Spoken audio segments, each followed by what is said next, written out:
તમે જુઓ કે આ લાઇટો જે છે એની લાઇટ પણ નથી, એક પણ લાઇટ નથી, અહીંયા લાઇટ નથી, સામે લાઇટ નથી. તો આ 10-10 રૂપિયા જે માંગે છે અને આ જે અંદર આવવાની જે એન્ટ્રી પાસ આપણી પાસેથી ઉઘરાવે છે એ પૈસા કોણ લે છે?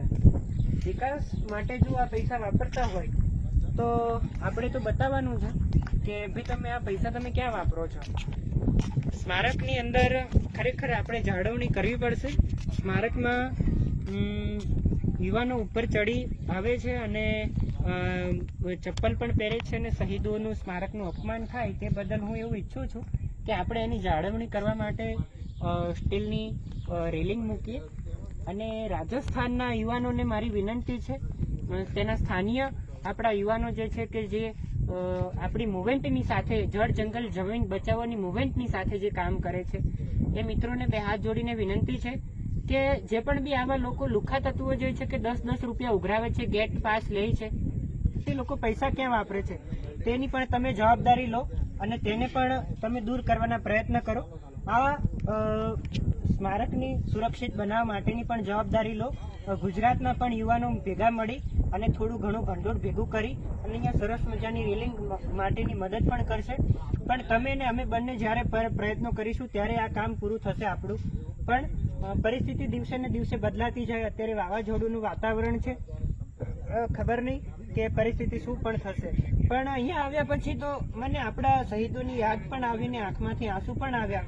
અને ખાસ કરીને દુઃખ તો હું અહીંયા થઈ કે આટલા બધા પૈસા વપરાય છે તો આપણા શહીદોના સ્મારકોનું રિપેરિંગ કામ, સમારકામ કરવા માટે પૈસા કેમ નથી?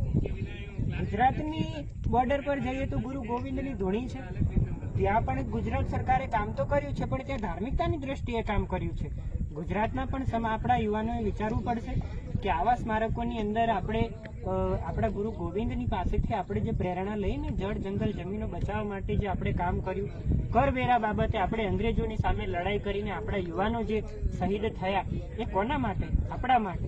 આપણે તો કોઈ ધર્મની સાથે કોઈ લેવા દેવા નથી, આપણે કોઈનો વિરોધ નથી કરતા, પણ આપણું સ્મારક છે, આપણા શહીદોની જમીન છે, ત્યાં શહીદ સ્મારક હોવું જોઈએ. તે ધાર્મિકતાની દ્રષ્ટિએ કોઈ જરૂરિયાત નથી. આપણે મિત્રોને વિનંતી છે કે ધર્મની સાથે આપણે કોઈ છેડછાડ નહીં કરીએ. પણ મારી વિનંતી છે કે આવી જે પરિસ્થિતિ જ્યારે બનતી હોય છે તો આપણે તેને દૂર કરવાના અને તેમને સમજાવવાના પ્રયત્નો કરીએ કે ભાઈ અમે શાંતિનો માહોલ બનાવવા ઈચ્છીએ છીએ. તમે અમારી સ્મારકો પર તમે આવા જે છે એ ભગવાન અને દેવી દેવતાઓના ફોટા અથવા તો તમે આવું બીજા ધર્મનું કોઈ આંધળું અનુકરણ કરી અને તમે અમારા આદિવાસી સમાજની અંદર તમે પ્રેરણા નહીં આપો. કારણ કે અમે જળ જંગલની સાથે જોડાયેલા છીએ, પ્રકૃતિની સાથે જોડાયેલા વ્યક્તિઓ છીએ અને અમે કાયમને માટે તેની સાથે જીવવા ઈચ્છીએ છીએ. પણ અત્યારે હાલ પૂરતી એક જ વાત છે કે ગુજરાતની બોર્ડર પર આપણે ગુરુ ગોવિંદની ધૂણી બચાવવાની છે અને આ માનગઢ હિલ પર આપણે સમારકામ જોઈએ છે. તો બધાને મારી બે હાથ જોડીને પણ વિનંતી છે, ફરી એકવાર કહું છું કે તમે બધા એકજૂટ થાવ, સરસ મજાની રેલિંગ મૂકીએ. અહીંયા લોકો આવે છે, હિલ સ્ટેશન પર જોવે છે, ફોટા પાડે છે, કઈ સારા રીલ્સ પણ બનાવે છે, પણ દિવાલો પર અને જાહેર જગ્યાઓ પર અને સ્મારકો ઉપર તમે ફોટા ચિપકાડવાનું અને ત્યાં કોઈ પણ વ્યક્તિઓના તમે નામ લખવાનું એ બધું ક્યાંથી શીખો છો? એટલા માટે આપણે એની સાચવણી કરવા માટે રેલિંગ મૂકીએ અને અવારનવાર આપણે અહીંયા જાહેર પ્રોગ્રામો કરીએ જેથી કરીને સમાજની અંદર ક્રાંતિ ઊભી થઈ શકે. અને હા, ખાસ કરીને તો પેલું ટિકિટવાળું જે ગેટ પાસ લે છે તેના માટે પણ આપણે કામ કરશું.